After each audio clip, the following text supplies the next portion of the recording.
Once upon a time, in the early days of computers, scientists had a dream. They wanted to build a thinking machine, a computer that could understand and speak human language.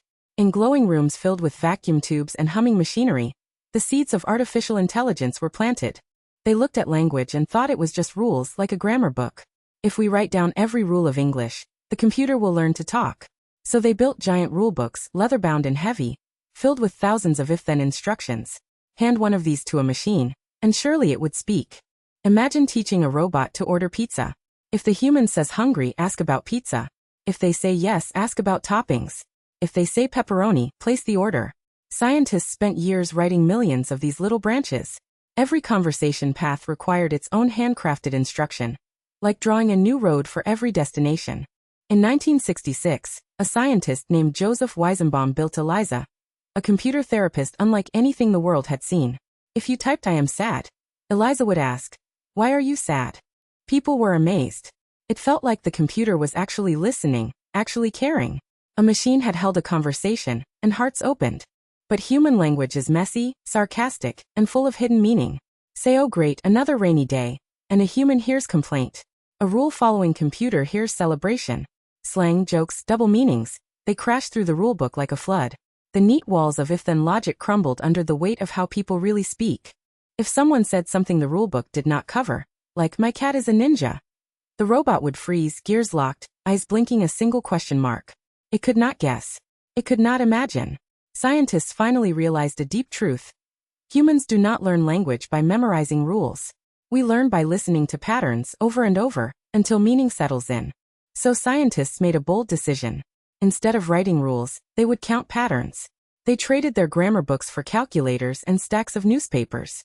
They fed millions of pages into machines and asked one simple question: what word usually comes next? Language, they decided, was a probability puzzle. They built models called n-grams, giant frequency tables as wide as a wall. After the word king, how often does ruled appear? 47 times. How often does apple appear? 0 times. The computer did not understand crowns or fruit. It only knew that some words followed other words more often than not. Prediction by counting. But these counting machines were still blind. They did not know that king and monarch meant the same thing. To the computer, they were simply different strings of letters with no connection. Two identical crowns sat on opposite sides of a wall, and the model never realized they belonged together. It was guessing, not understanding. Scientists realized the computer needed memory. To understand the last word of a sentence, you must remember the first. So they built recurrent neural networks, a chain of processors, each one passing a handwritten note to the next. Read a word, write a note, pass it forward. The thought would travel down the line, slowly building context. But if the sentence grew long, the note became a mess. By the time the message reached the end of a paragraph, the first word had blurred into nothing. Scientists called this the vanishing gradient. The ability to learn from early words literally faded with every step. A brilliant idea with a fatal flaw. Memory that could not last. In 1997, two researchers named Sepp Hochreiter and Jürgen Schmidt-Huber had a breakthrough that would echo for decades. Instead of a single squashed note, they gave the AI a filing cabinet with special gates. The cabinet could decide what to remember, what to forget, and what to pass forward. Memory, finally, could be selective. The forget gate could toss out trivial news like the word the. The keep gate could lock in important treasures like dragon, so they would survive the journey. The output gate decided what to release forward. These long short-term memory networks, LSTMs, could finally carry meaning across long paragraphs. A true leap forward. For nearly 20 years, LSTMs were the gold standard of language AI. If you used translation tools or early voice assistants, you were almost certainly talking to an LSTM behind the curtain. But they carried a hidden flaw. They could only read one word at a time, like reading an entire novel through a keyhole. Speed and context paid the price. Then in 2017, a small team at Google asked an impossible question. What if we stop reading in a line? What if a machine could see every word of a sentence at once, like a bird soaring above a city and taking in the whole map in a single glance?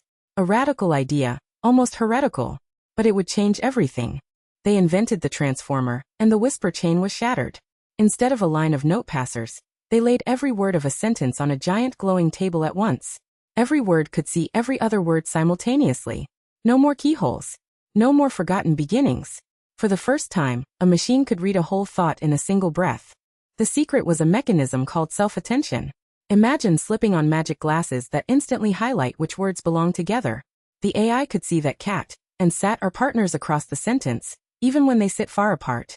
Distance meant nothing now. Meaning was drawn directly, word to word in a single glance. Because the transformer did not need to read word by word, it could unleash thousands of processors working in parallel. Entire libraries could be processed in seconds. This raw speed unlocked a new era. Models could finally be trained on the whole of human writing. The age of small experiments gave way to vast horizons. Scientists fed the transformer the entire internet: books, code, poetry, conversations, scientific papers. The model did not just learn language. It absorbed history, science, coding, and creativity. It became a vast mirror of human knowledge, reflecting back whatever we asked of it. Reading had become understanding, at a scale no one had ever dared. From rulebooks to statistics, from memory chains to bird's-eye views. We traveled from machines that followed if-then rules to mathematical engines that have read nearly everything humanity has written. Today, when you talk to an AI, you are not talking to a rule follower. You are talking to a pattern finder that learned to focus its attention on exactly the right words. And that changed everything.